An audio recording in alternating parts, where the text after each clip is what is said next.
In this box here was my vanishing point system for virtual production. In the first video I unboxed it, in the second video I set it up, the hardware. In the third video we did the software setup and calibration and connected it to Unreal Engine. And now in this fourth video we will do the fine tuning, the settings in Unreal Engine and finally start shooting and check the tracking quality and the live keyer, the green screen keyer. Let me summarize real quick what we ended the last video with. So first of all, we started the vector software. This is the one for the main sensor, and I have the Intel sensor connected. You can see here in the top middle, this is a fish eye camera. Yes, the Intel sensor is, I think, nothing more than a fish eye camera. So I also choose my calibration I did before for this Intel sensor and also selected my camera preset to have the offset, so the film back width and the film back high, so that the sensor knows exactly where it is aligned on the camera and exactly which lens it's used, and really calculated with the calibration that everything really fits. So that's great. That's what I love with this vanishing point system, this all-in-one approach, and it's very easy to do. I did the same with the Viper sensors. You can see here on top is my zoom connected, my focal length, and here my focus on the bottom. So now I go to Unreal Engine. Step by step, we have a couple of things to do. First of all, you can see here on my left, this is the vanishing point window. When I close this, I open this window by clicking this button here in the menu bar. There's vanishing point button, and boom, here it is. I always position it on my left. This is just how I like it, and it automatically pops up there because I just always have it here. You need to see this. You need to activate the vanishing point plugins here to see this option as well, but we did this in the last video, so that should be okay. First step, to get camera signal into Unreal Engine. So you can see when I choose the vanishing point data, okay, we see something, but this must be an old picture. Let me check if you can see my hand. No, we can't see my hand, but I had it just in front of my lens. So that means we need to go to the vanishing point media bundle and go to this area here, media bundle. Double click this guy. Check our settings here in the middle where it says Blackmagic configuration, and this has to be exactly what we set up in the camera at the very beginning. So my decklink card, I output my camera with 1080p progressive and 30 frames per second. Apply it, save it, close it, and the magic button is this one, request play media. Boom, let's go to vanishing point data. Now, will we see my hand? Yay, we can see my hand.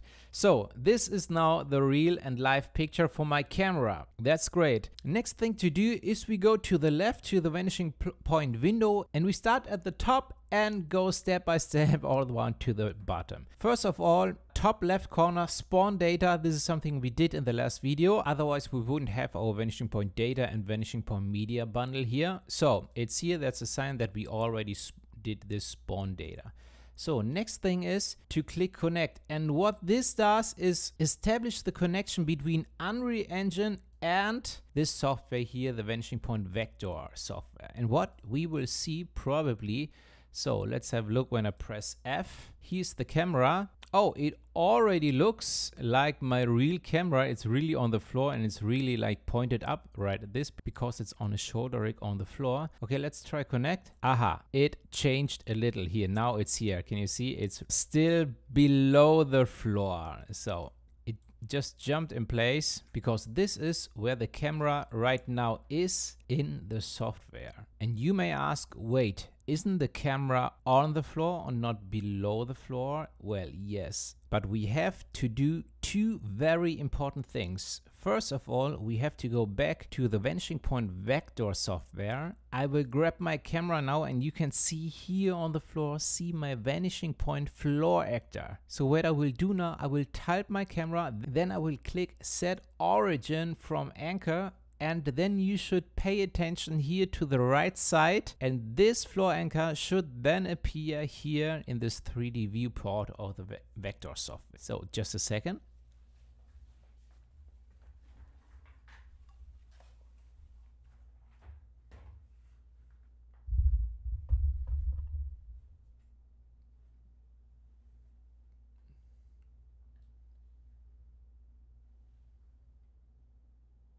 Ready?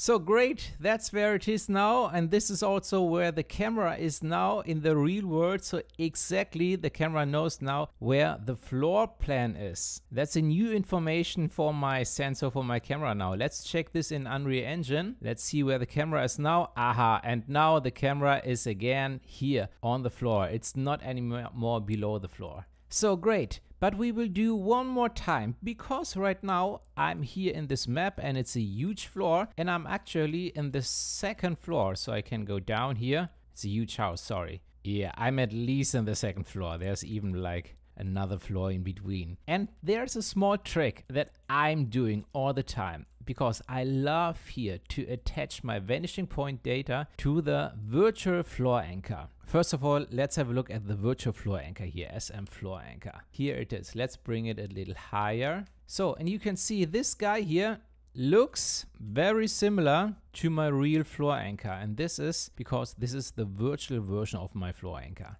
And you can find it when you go to content, you go to vanishing point and assets, and there is a virtual version of the floor anchor. So, and I love to connect my vanishing point data. So this is my camera, my mixed reality camera. I love to attach this camera. So I right click and select attach to, and then I select the floor anchor here. So not this one, but well, it's already attached here. And that way I can always make sure that this floor anchor here is, for example, in my second floor exactly like this, so that I can just see it. And now I see that my virtual camera is exactly positioned in this virtual room here as it is in my real room. The only thing we have to pay attention to is we select the vanishing point data and make sure that everything here is at position 0. So that's important. I shouldn't make any changes here. I only change the height of my floor anchor. So I can do this here in the details panel or here with this arrow. And from now on, I don't touch the Z-axis anymore, only the X or Y axis if I want to go to another position in my room. But before I do this, let's do the green screen keying. Well, we have some other things before to do. So we again here in the left side of the vanishing point plugin, we go to adjust tracking timing and we set the delay in milliseconds to 33. So this is the by vanishing point recommended delay for the Intel sensor. Yeah, because we need a delay for the Intel sensor and we need another delay for the stereo LED sensor that also comes with the system. And these times are different. So this one has a delay, should have a delay of 33. It depends, you should also do your testing, but these are the adjustments here. Then we have time synchronizations. So this is something many people are interested in Genlock. So is this Genlock? Yes and no. It's not hardware Genlock because you need a camera that supports hardware Genlock and different things. My camera, the Blackmagic Pocket Cinema 4K camera, does not have Genlock. But we set up sync and now we are telling Unreal Engine again our specs, like my input in my decklink card, 1080p progressive and 30 frames per second. This is the output of my camera. HDMI, I go out, HDMI out. So these are my settings, apply them, save them. Unreal Engine generates frames, I think 100 or maybe 120 frames per second. And when I turn on sync now, this vanishing point system syncs these 30 frames per second that I set up here to 30 frames of Unreal Engine. And so this is something I call like software Genlock. So let's turn this on. Next thing is the keyer. So we actually have two keyers here. We have a color difference keyer and we have a chroma luma keyer. I usually go with the first one, like maybe in 10% of my shoots I add the second one as well. So I choose the picker, just select the color here, set the key, turn it on, and I already see something. Well, when it looks like this, I try to turn it off again and maybe try here a little darker color. It already looks a little better, so I can already see more. But you should know the biggest weakness of my virtual production workflow is my green screen. So it's small, I have a very small room. My lighting is not perfect, so how it's lit, yeah, so this is a huge challenge for me. But again, let's turn the key on, and I'm very happy. Hey, you can see my skateboard and also my cube here. But you can also see that it's still a little green, and this has to do with the spill on it. And there is here on a color control something called despill amount. We can click this, and now you can see the green is also a little less. Okay, other than that, I'm very happy with the results. Let's play with the threshold. So usually I go further down. Oh, so when I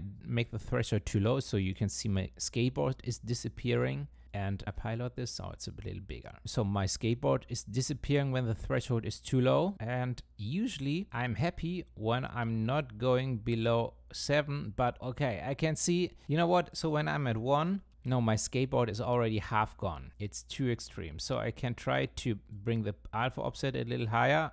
No, but this is only for details. Does not help here a lot. So I have to work with the lighting here. Or I bring it up and try to work with the, sorry, I have to turn the despill off. Try to work with the second key here in the corners. Set key, turn it on. So this is the second here, turn on the main key.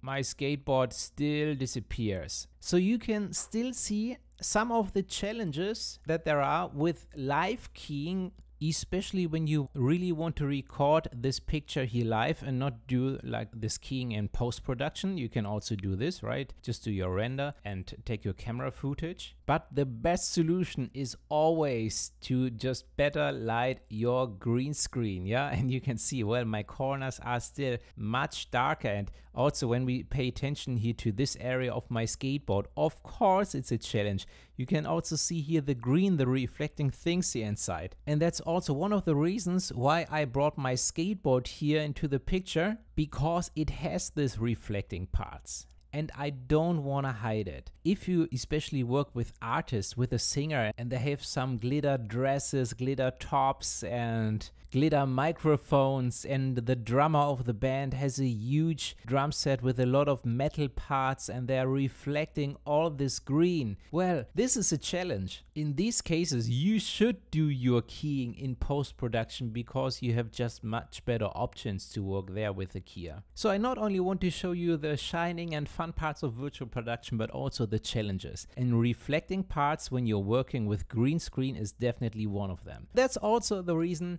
why I have here my cube that's not reflecting. That's just a comfy piece of cotton. So turn the key on again, maybe adjust, bring the keyboard, the skateboard back as much as possible. One last step before we start filming. I go to media capture. You find this when you click on window and developer tools, and then here the second lowest one is media capture. So this window here, it's a little hidden. We go to viewport captures and cameras, and we select our vanishing point data. Here vanishing point data, our mixed reality camera. And then as media output, our deck link card, again with our settings here.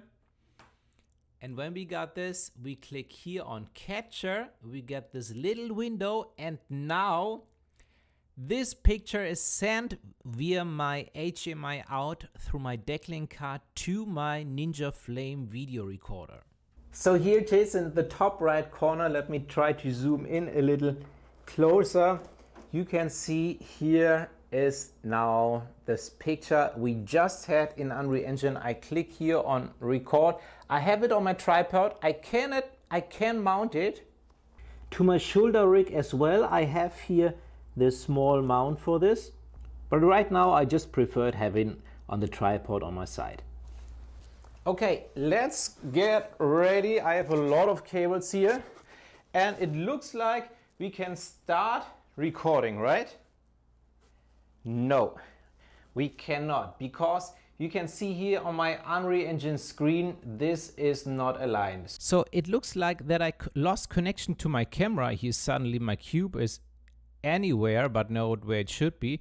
So let's go to Vanishing Point Media Bundle, close request media, and play again. Okay, so perfect. It's resetted. So that's a very important thing. It happens quite a lot, yeah. You can, for some reason, especially if you move your camera around, HDMI is just not as connected, not as strong, it doesn't have the strong connection that SDI has. But we had to do something else because we already connected the vector software, but we didn't connect the Viper software, and so the focus and the focal length is not aligned. And I showed you this by purpose. So right now here we have auto saving. By the way, that can cause some lagging picture. Even here you can see that these two guys are just not aligned yet.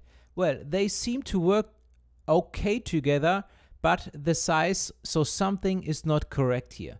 And this can also cause like lagging and mistakes and sliding in the camera picture.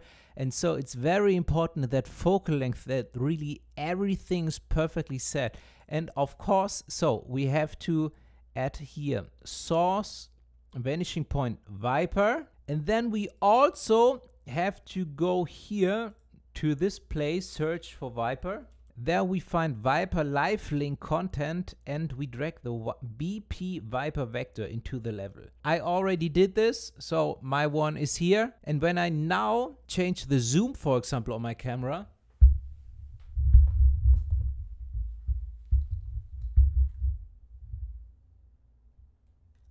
you can see my focal length changes, and you can also see that now the virtual and the real floor plane anchor are better aligned. So another thing can help here. We go just to the floor plane. Now I go to the vanishing point software and I select this one as a foreground element. Here, foreground layering, toggle selected as foreground. Now it's on top. And now you can see they're not 100%, but they are well aligned. Same size, looks much better than before. So I go back up, I stand up and try to make some shoots. Yes, we'll shoot some scenes now, but I will show you later in this video also some other scenes I shot before as part of other projects. So stay tuned if you also want to see these. So here my floor anchors. Of course, I could align them with manual adjustments a little bit better, but you can see when I move my camera slightly, it works. And what I noticed on all of the virtual production footage I found online, there are always like these smooth shots. No matter which system, you always have like these smooth shots and they say, wow, how great everything looks. And yes, well, you know, I'm impressed, I love it. But let's see when I do some shaky camera movements. This is by far not perfect. I know it's very shaky, but I think this is just something everyone should be aware of. This is just not for action. But when I make some smooth adjustments, and of course it also depends on what I'm shooting, and for example when I go a little closer and I have a little more depth here, of course it's wonderful. I have also this blur for the background, and I shoot my skateboard in the cube now in this much bigger, nicer room with this beautiful view here outside. Let's try and see if I can get a little closer. And also here, it's just the autofocus. This is by far my favorite feature, that I can adjust the focus outside. They can also same aligned with my real world footage. So now my skateboard is back and my background is a little more blurry now. So this is the quality I'm achieving right now here with the tracking and also with the live keyer. I mean, very easy to set up. You definitely have to work with lighting, have a well lit green screen. And also the lighting, of course, as it is in your virtual world, so this helps a lot to get great results. Oh, I still have here spill issues on the side, but that's also the reason why I personally do my composite most of the times in post. Yeah, for serious projects, I do this all in post. By the way, you can see here this fast movements. No, it's just too laggy. Let's try and adjust the milliseconds here in the vanishing point software to 20 milliseconds, because I did some testing and I get great results.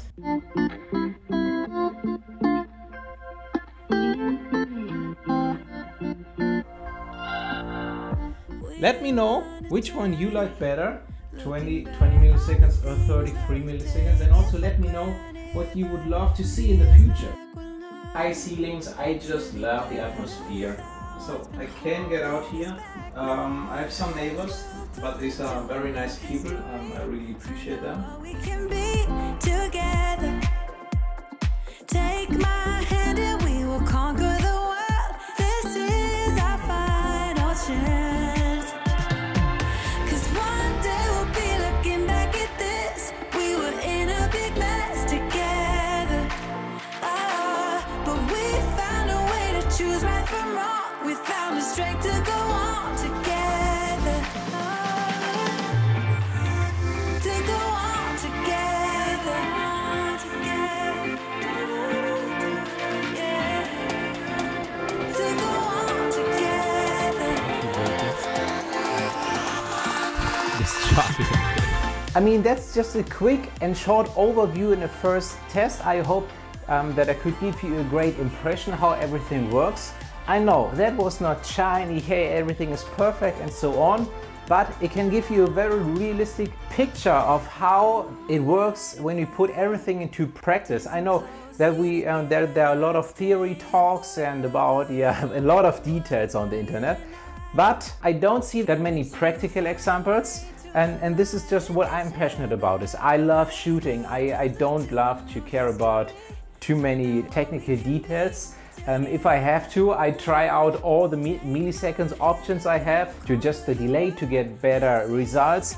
I just love trying the different sensor, the Stereolab sensor and the Intel sensor. But the Intel sensor gets the best results for me, and also most of the time I work with 20 milliseconds delay and over 33 milliseconds delay. But it definitely depends also on different things. For example, which kind of shoots are you doing? With which focal length are you shooting? Are you having a lot of close pictures, or do you have a wider area with a wide angle? Do you have very slow camera movements? Maybe you don't have any camera movements at all. Do you want to do your final work in post-production, so you're green screening in your editing software, or do you want to do it live and record everything in real time? I hope this video could give you just an example how it works. Your results definitely get better and better if you practice more, if you try out more, if you get faster with everything, if you get a better overview how everything works, and of course if you have a scene that you're shooting, like improving, try to think what can you make better and better and better, and then you get pretty good results, and it's just a lot of fun. So I hope that helps. I share much more of my workflow in my courses. I'll link them down below in the description. I have a free course and I also have a huge premium class that I sell. But most important, I'm happy that I can share my experience, what I learned. I hope it helps. Thanks so much for watching, and see you in the next video.